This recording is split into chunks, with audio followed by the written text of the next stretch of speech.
Hello friends. సక్సెస్‌కి meaning ఏంటంటారు? ఇదే క్వెషన్‌ని అడుగుతూ సోషల్ మీడియాలో ఒక ఐఐటీ కంప్లీట్ చేసుకున్న వ్యక్తి ఒక పోస్ట్ చేశారు. ఏంటంటే, అపూర్వ ముఖర్జీ ద రెబెల్ కిడ్‌గా ఫేమస్ అయిన ఒక సోషల్ మీడియా ఇన్‌ఫ్లుయెన్సరు దాదాపు సంవత్సరానికి 41,00,00,000 సంపాదిస్తుందని, రోజుకి 2,500,000 పైగా తన ఆదాయం ఉందని, అదే ఐఐటీ కంప్లీట్ చేయడానికి నేను రోజుకు 14 గంటలు చదివేవాడిని.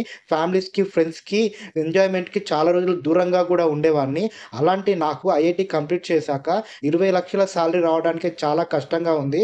కానీ ఇలా సోషల్ మీడియాలో వీడియోలు పెడుతూ ఇష్టమొచ్చినట్టుగా వల్గర్ లాంగ్వేజ్ మాట్లాడుతూ ఇన్‌ఫ్లుయెన్సర్‌గా మారిన చాలామంది తమకన్నా ఎక్కువ సంపాదిస్తున్నారని, ఐఐటీ కంప్లీట్ చేసుకున్న నేను నా వీధి దాటితే ఎవరికీ తెలియదు. అదే సోషల్ మీడియాలో ఇలాంటి వీడియోలు పెడుతున్న వాళ్ళు ప్రపంచానికే తెలుస్తున్నారని, అసలు సక్సెస్ అంటే మీనింగ్ ఏంటో అర్థం అవ్వటం లేదంటూ తన బాధని ఎక్స్‌లో పోస్ట్ చేశారు ఫ్రెండ్స్. అసలు మీరేమంటారు ఫ్రెండ్స్? సక్సెస్‌కి నిజమైన మీనింగ్ ఏంటంటారు? మీ ఒపీనియన్‌ని కామెంట్ బాక్స్‌లో తెలియచేయండి.